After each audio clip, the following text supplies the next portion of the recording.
Hello everyone, welcome to my channel. और आज हम पढ़ने वाले फाइनली बायोलॉजी की लास्ट यूनिट, ठीक है, जहाँ पे हम पूरी इकोसिस्टम बायोडाइवर्सिटी पे क्वेश्चन सॉल्व करेंगे।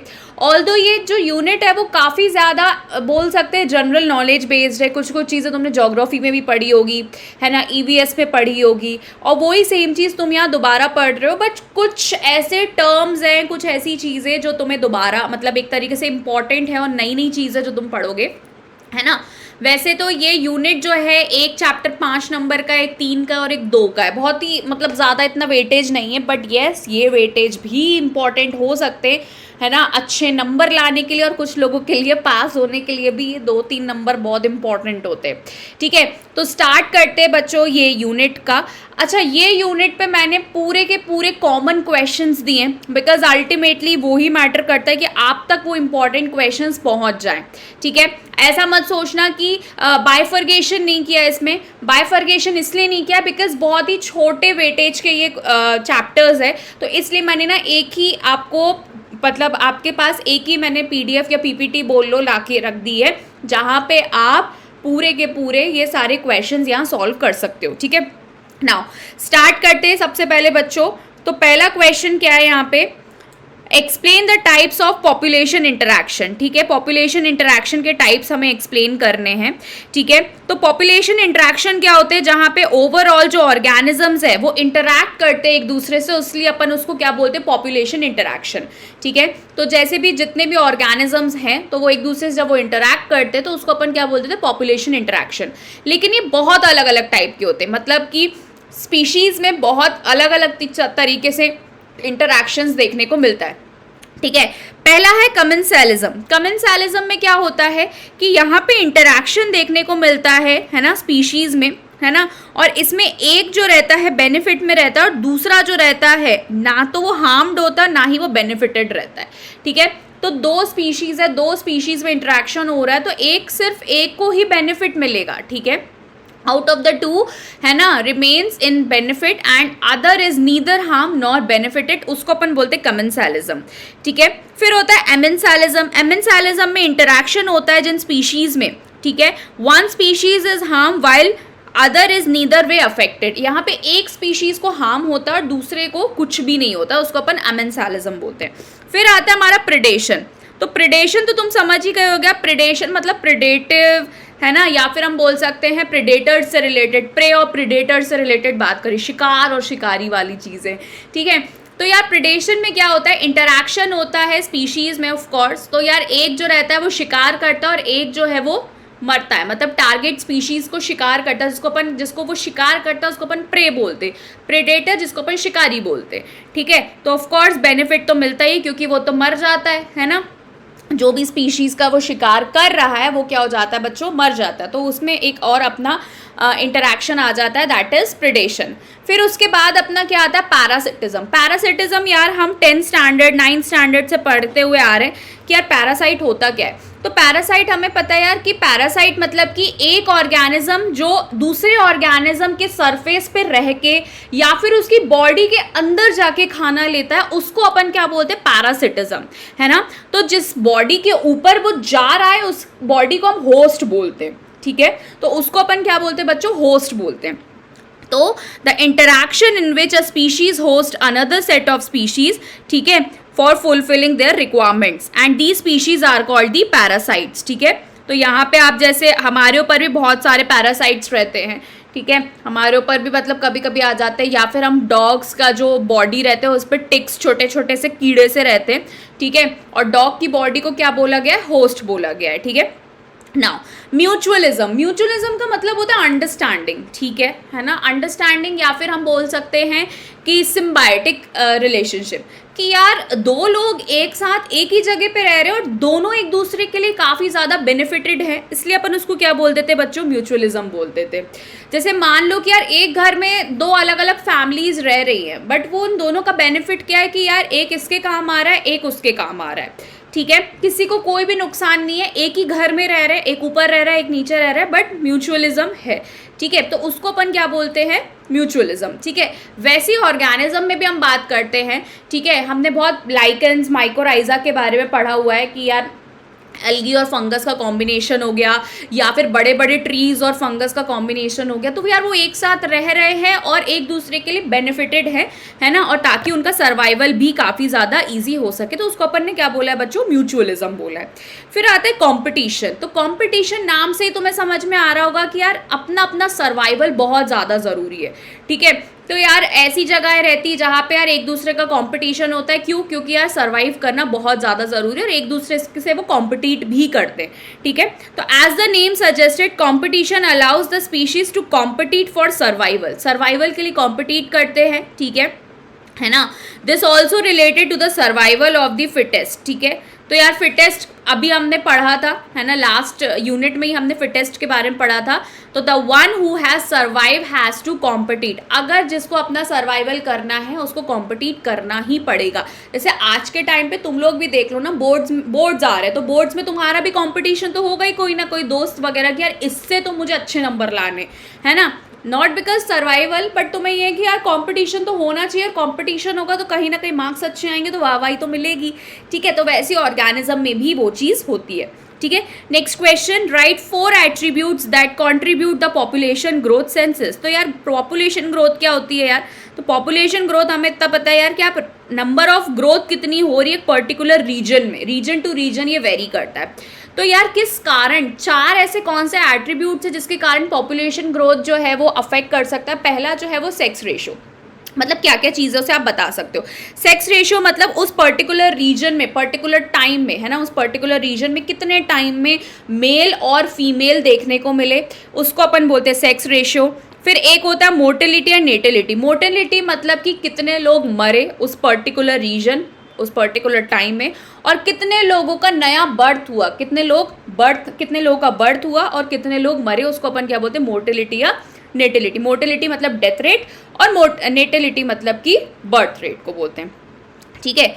फिर आता है अपना क्या, एज डिस्ट्रीब्यूशन। अब एज, एक पर्टिकुलर रीजन में कौन कौन सी एज वाले हैं ना, अडल्ट वाले कौन से, रिप्रोडक्टिव वाले कौन से हैं, एजेड्स कौन से, ये सारी चीज़ें जो है वो एज डिस्ट्रीब्यूशन में आती है बच्चों, ठीक है, number according to their age, ठीक है।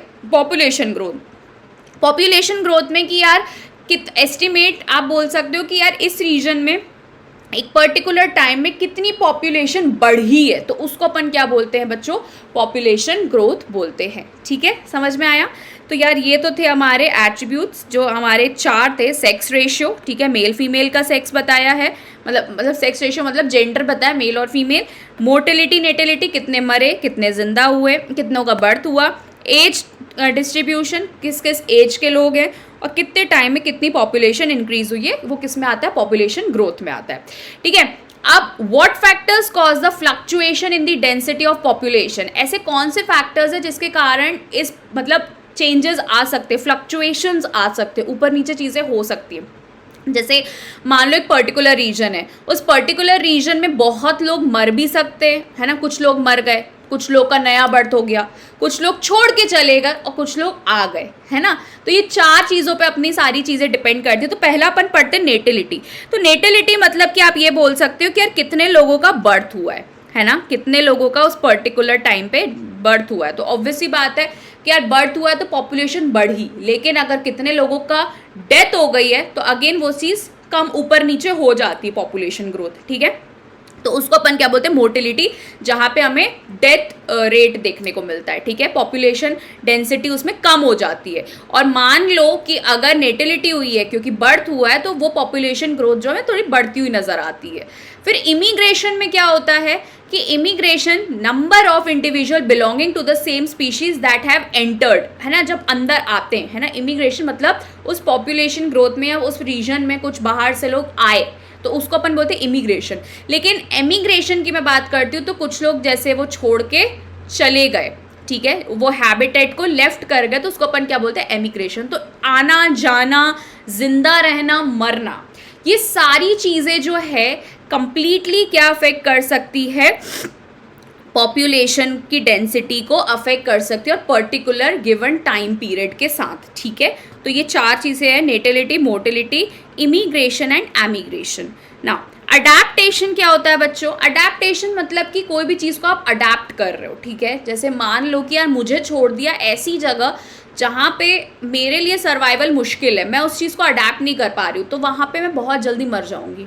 ठीक है, जैसे कि मान लो फॉर एग्जाम्पल अगर मैं बोल रही हूँ कि यार मुझे इन बहुत ही हाई एल्टीट्यूड वाली प्लेस पे रख दिया है ना, बोलते हैं कि आपको यहीं आपको अब अपनी लाइफ काटनी है, तो मेरे लिए थोड़ा सा मुश्किल हो जाएगा क्योंकि मुझसे वो वेदर बर्दाश्त नहीं होता। लेकिन अगर मान लो कि जैसे तैसे करके मैंने अपने आप को जिंदा रखा या मेरी अगली जनरेशन उधर आई, तो मेरी अगली जनरेशन कैसी होगी, मेरी अगली जनरेशन के लिए वो सर्वाइवल काफ़ी ज़्यादा इजी रहेगा क्योंकि उसने वो स्टार्टिंग से ही उस एनवायरनमेंट उस वेदर में रही है, तो उसके लिए अडेप्टेशन काफ़ी ज़्यादा इजी होगा।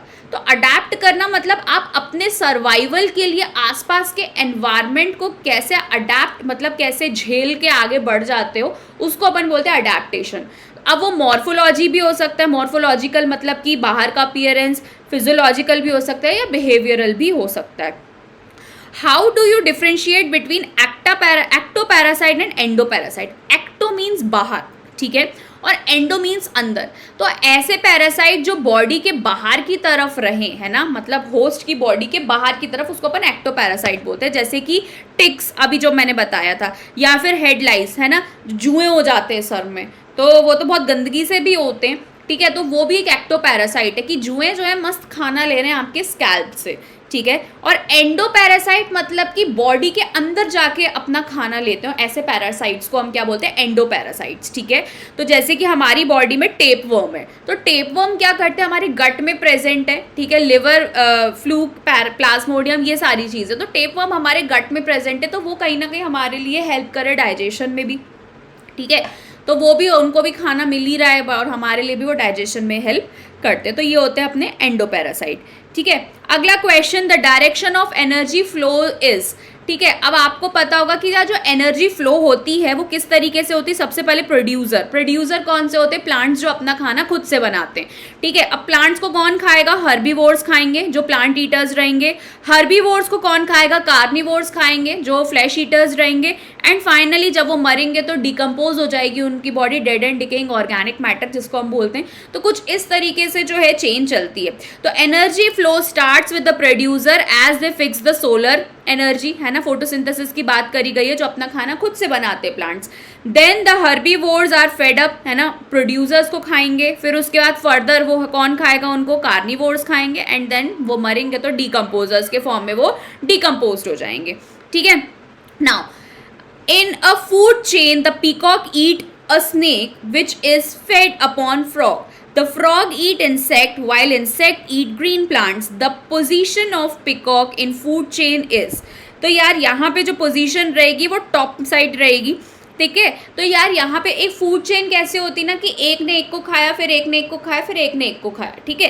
तो यहाँ पे क्या बोला है कि यार स्टार्टिंग जो हुई है वो किससे हुई है, पीकॉक से हुई है, राइट। तो फूड चेन में क्या रहता है, green plants is the primary producer. Of course यार फूड चेन की बात करी गई तो ग्रीन प्लांट्स जो रहेंगे वो प्राइमरी प्रोड्यूसर रहेंगे, है ना, जो खाना खुद से बनाते हैं, ठीक है, जो एनर्जी को, सनलाइट को ट्रैप करके अपना खाना खुद से बनाते हैं। और फिर उसको किसने खाया होगा, ऑफ कोर्स ग्रास हॉपर ने, है ना। तो grass hopper is the primary consumer because they directly consume the green plants, है ना। ग्रास हॉपर्स किसी को नहीं खाते बच्चों, वो सिर्फ ग्रीन प्लांट्स को ही खाते हैं। And the frog is the secondary consumer, ठीक है।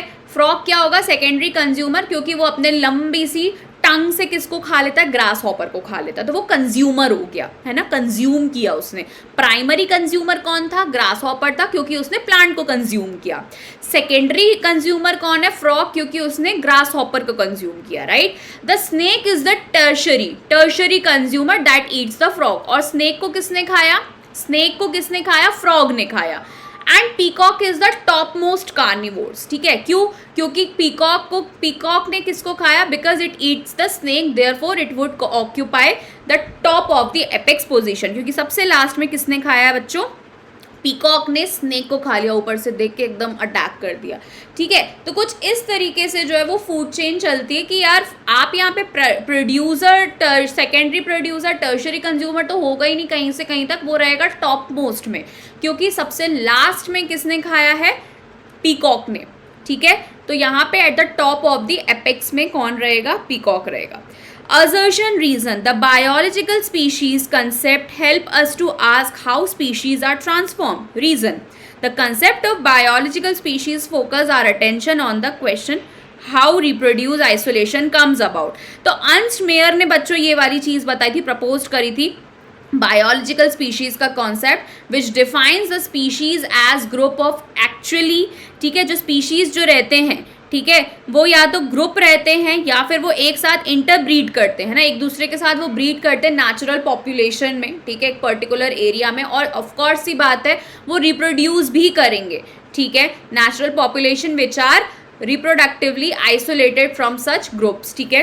तो यार यहाँ पे असर्शन और रीज़न दोनों ही सही है, और एक दूसरे का जो एक्सप्लेनेशन है इसका रीज़न का वो भी सही है। असर्शन रीज़न हमेशा ट्रिकी होते हैं बच्चों, प्लीज़ थोड़ा सा बहुत ध्यान से पढ़ना, मैं बार बार बोलती हूँ, ठीक है। Which of the following is not included under in situ conservation, ठीक है, इन सीटू कंजर्वेशन में कौन सा नहीं आ रहा है, बॉटनिकल, ठीक है। तो in situ conservation protect species in their natural habitat, ठीक है। इन सीटू का मेन काम क्या रहता है कि वो नेचुरल हैबिटेट में ही कंजर्व करते हैं, जैसे कि आपका क्या हो गया, नेशनल पार्क हो गया, बायोस्फीयर रिजर्व हो गया, while botanical garden provide artificial, तो ये XC2 में आ जाते हैं, ठीक है। तो यार इसमें क्वेश्चन पूछा है नॉट इंक्लूडेड, तो इन C2 में क्या रहता है, इन C2 में नेचुरली चीज़ें दी जाती है, और XC2 में आर्टिफिशियली करके, आर्टिफिशियली या मैन मेड के थ्रू बोल सकते हैं करके एनवायरमेंट दिया जाता है प्लांट्स को या फिर एनिमल्स को। और इन C2 में ऐसा होता है ना कि भैया खुला छोड़ दिया है तुम्हें, एक एरिया है ना, तुम्हें खुला छोड़ दिया, अपना शिकार खुद से करो, खुद से खाओ, सारी चीज़ें खुद से करो, ठीक है। और वो किस में आ जाता है, नेशनल पार्क या फिर बायोस्फीयर रिजर्व, ठीक है, इन सब चीज़ों में आ जाता है NC2 में। Now what is the name of the species whose population has been reduce to the critical level. अब यार कम होती जा रही है स्पीशीज, तो उसके लिए हम वर्ड यूज करते हैं बच्चों एंडेंजर्ड, है ना, हम बोलते हैं ना यार ये चीज़ तो एंडेंजर्ड मतलब खत्म हो गई है। तो in order to ensure a long term survival of endangered species, ठीक है, तो यहाँ पे जो है प्रोटेक्ट किया एक टाइम पे प्रोटेक्ट किया गया, लेकिन एक टाइम पे वो ख़त्म ही हो रही है, ठीक है, एक्सटिंक्ट हो गई हैं वो, है ना, मतलब एक तरीके से the species from going extinct in the near future, मतलब एक टाइम पे वो फ्यूचर में पूरी तरीके से वो ख़त्म हो जाएंगी, ठीक है। तो एंडेंजर्ड में ऐसा है कि यार उनको प्रोटेक्ट किया जा रहा है, लेकिन एक टाइम बाद वो ख़त्म ही हो जाएंगी फ्यूचर में। तो एब्रीविएशन ऑफ IUCN का क्या होगा, है ना, फुल फॉर्म बताना है यार बच्चों। तो IUCN का फुल फॉर्म है international union for conservation of nature, ठीक है, इंपॉर्टेंट है, पहले ही बता दूं क्योंकि यार ये कभी कभी पूछ लिया जाता है, ठीक है। तो ये तो था बेसिक चीज़ें बच्चों जो हमें एग्जाम पॉइंट ऑफ व्यू से बहुत ज़्यादा इंपॉर्टेंट है। अब इसी से तुम्हें कभी कभी हो सकता है कि जो मैंने तुम्हें बहुत ही बड़े बड़े बताए हैं आंसर्स, वो तुम्हें असर्शन में भी आ जाए, असर्शन रीजन में, या तुम्हें वो MCQs में भी आ सकते हैं, ठीक है।